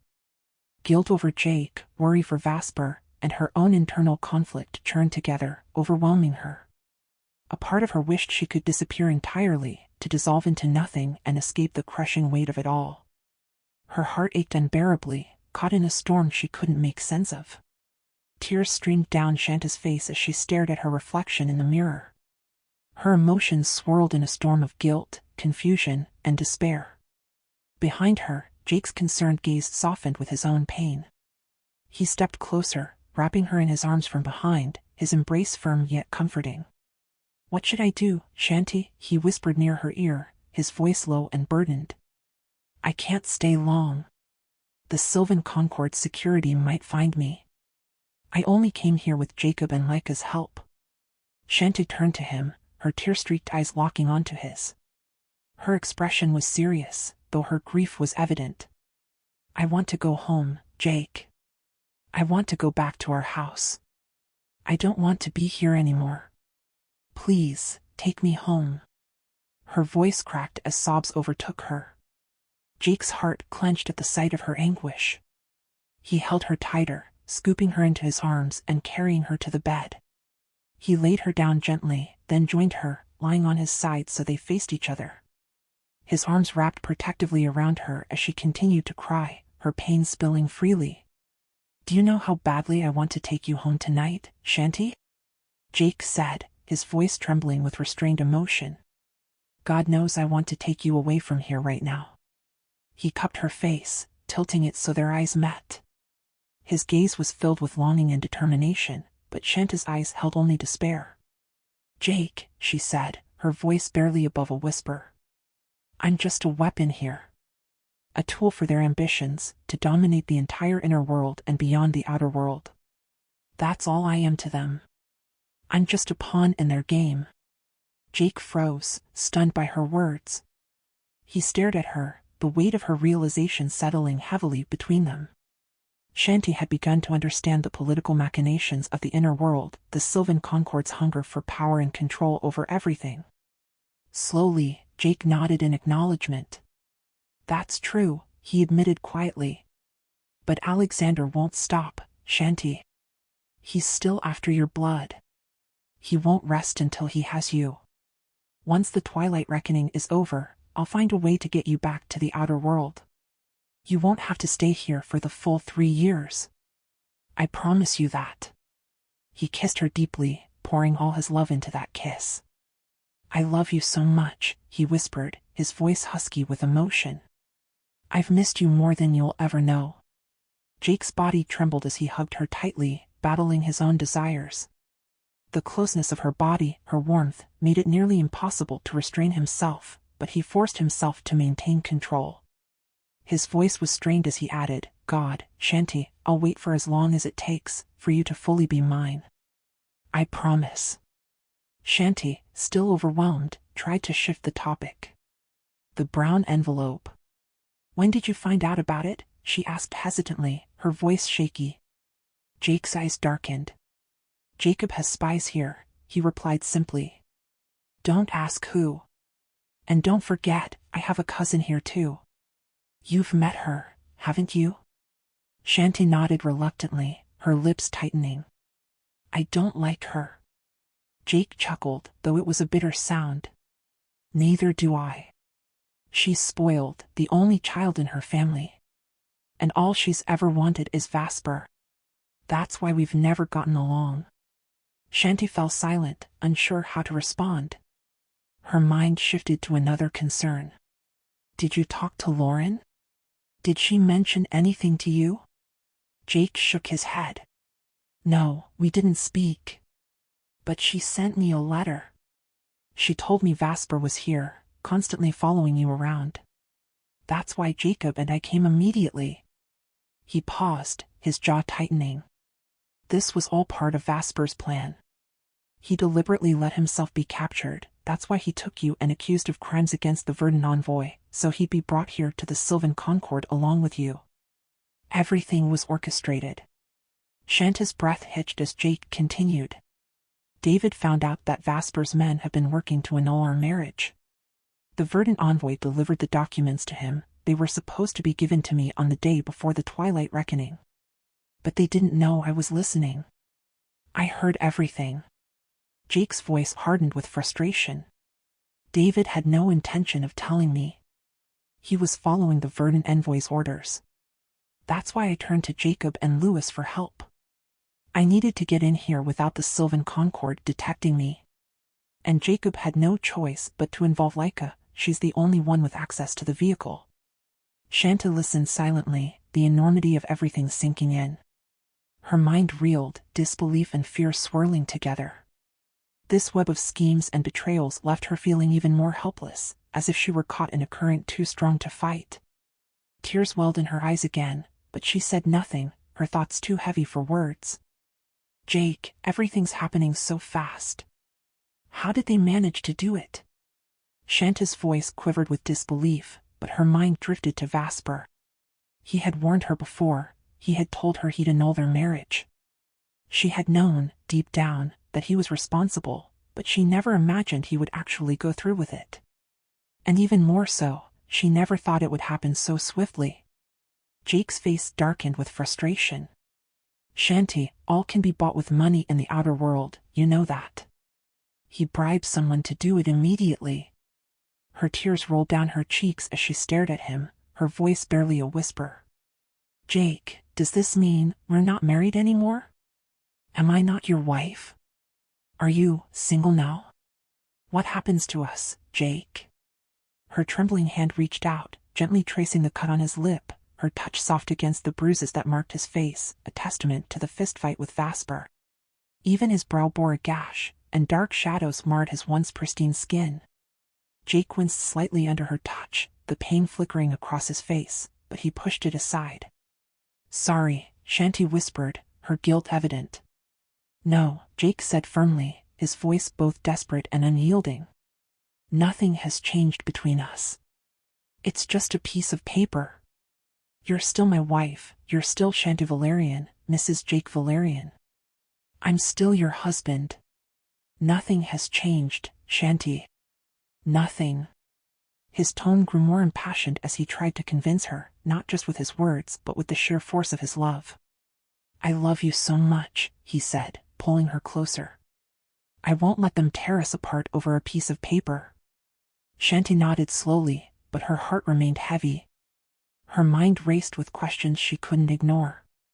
If she couldn't legally claim Jake as her husband, did that mean someone else could? What power did she really have to keep him? I hate this world, Jake, she sobbed, her shoulders shaking as the tears came anew. Jake enveloped her in his arms, holding her tightly. I'm here, he murmured. I'll always be here. Thank you for the flowers, she whispered after a long moment. Jake smiled faintly, his grip on her unyielding. I'll send you more, always. Jake, Chanty's curiosity piqued, her voice trembling. How can I send letters to you? Through your personal assistant, Jake replied with a small smile. They'll handle it.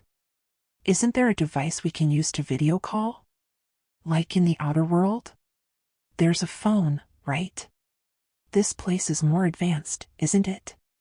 Jake chuckled lightly, though it lacked warmth. No, it's forbidden. Online connections are a grave offense here, they detect it in the outer world. This realm doesn't allow that kind of connection.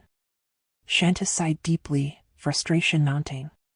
Stupidity, she muttered under her breath. Jake silenced her worries with a fierce embrace, pressing his lips to hers. She hesitated at first, afraid of hurting him, but he ignored the sting of his split lip, kissing her with fervent determination. For a moment, their worlds stilled, bound together in silent defiance of the forces trying to separate them. But as silence enveloped them, Chanty's mind wandered again, haunted by thoughts of Vasper. Jake seemed to sense her unease, his brow furrowing. Vasper will be brought before Alexander Mondragon. Leica learned about his presence here through Jacob. I don't know what will happen to them. Chanty nodded weakly, but her worry refused to subside. That's their family's problem, Jake added softly. Once Jacob returns, we'll go home.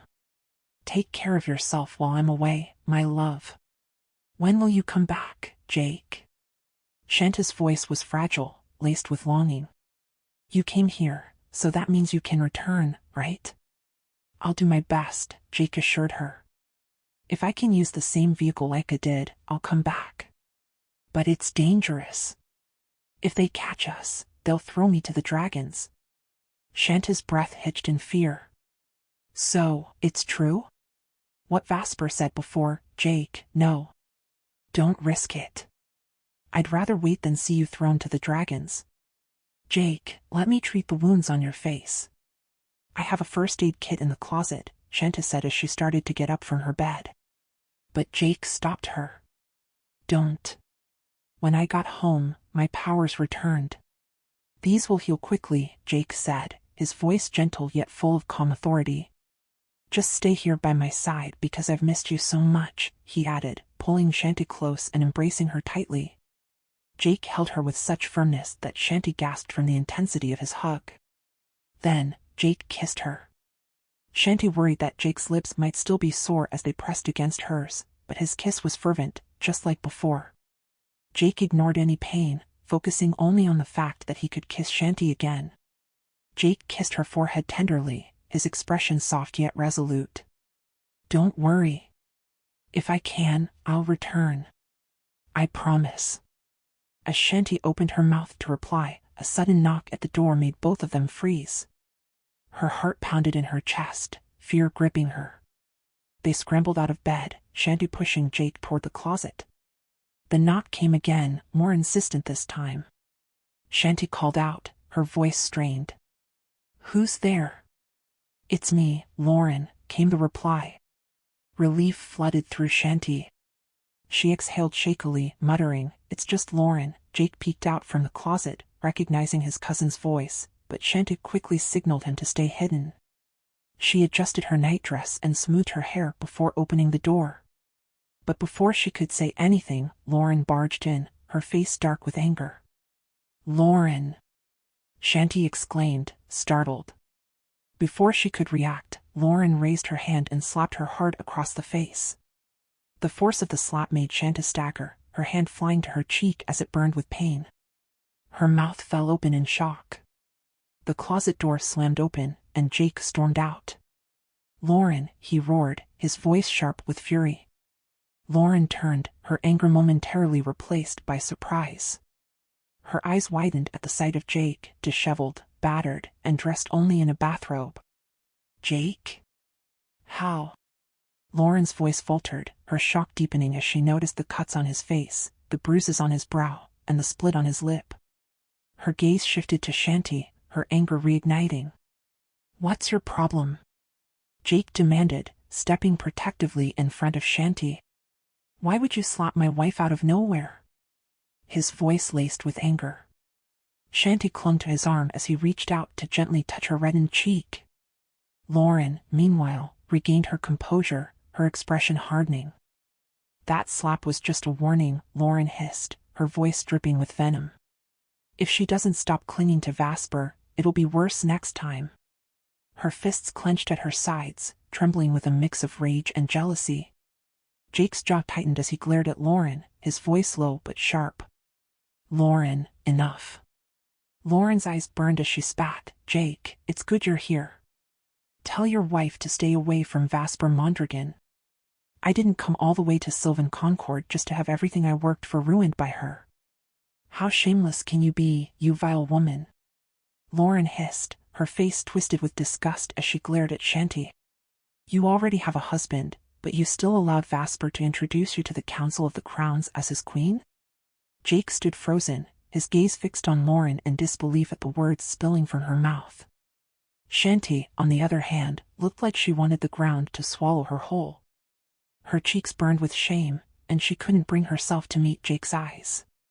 Lauren, Chanty started, her voice trembling as she turned toward both of them, I was trapped in that moment. I didn't want it to happen, but I had no choice. I couldn't create a scene in front of the council. And the king. Her face reddened further, and her hands clutched nervously at her sides. Lauren sneered, letting out a mocking laugh as she stared at Chanty with disdain. See that, Jake? Your wife is a flirt. She yelled, her voice filled with venom. Jake's expression darkened, his temper finally breaking. Lauren, watch your mouth. He snapped, pointing his finger at her. "Don't you dare speak like that about my wife again, or I will deal with you myself. Do you hear me?" Lauren slapped his hand away, her eyes blazing with fury. "Don't you dare point your finger at me, Jake. I'm not scared of you." She spat, her voice sharp and defiant. "Don't lecture me. You should keep a closer eye on your wife instead. You have no idea what she's doing when you're not around." Jake clenched his fists, his voice thunderous as he pointed toward the door. "Get out!"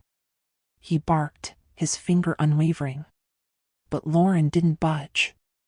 Instead, she raised her chin higher, her lips curling into a victorious smirk. "Fine," she said, turning her gaze back to Jake and Chanty.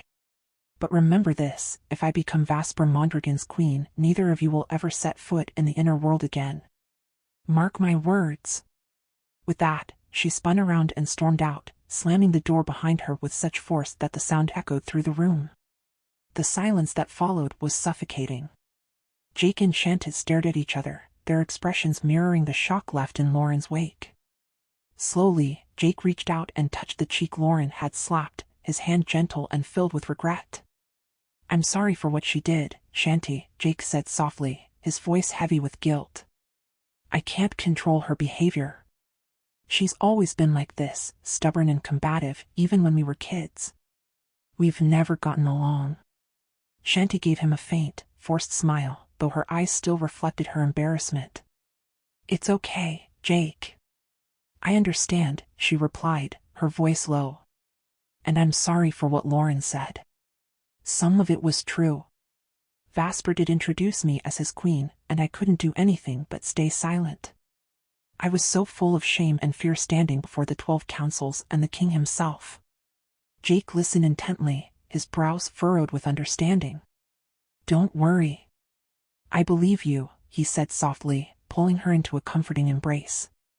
Chanty leaned into him, her shoulders sagging as she felt his warmth. Despite the comfort of his arms, a chill ran down her spine as her mind returned to Lauren's outburst.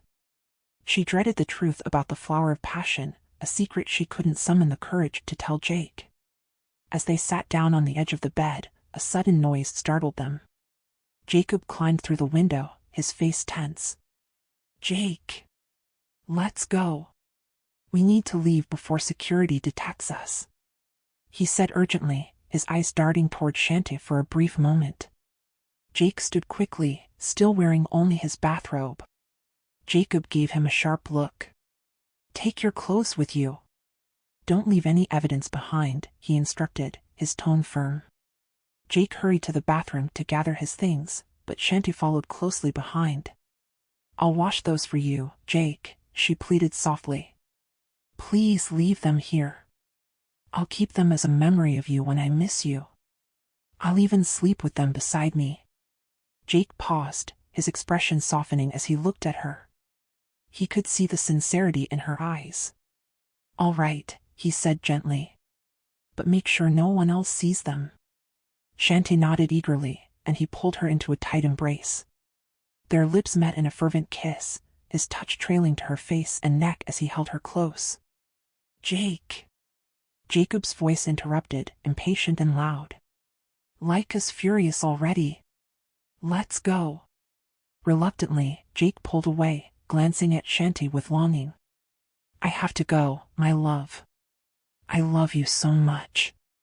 Take care of yourself here," he said, his voice tender but urgent. "I'll send something for you next week." Tears welled in Chanty's eyes, spilling onto her cheeks as she nodded. "I love you too, Jake.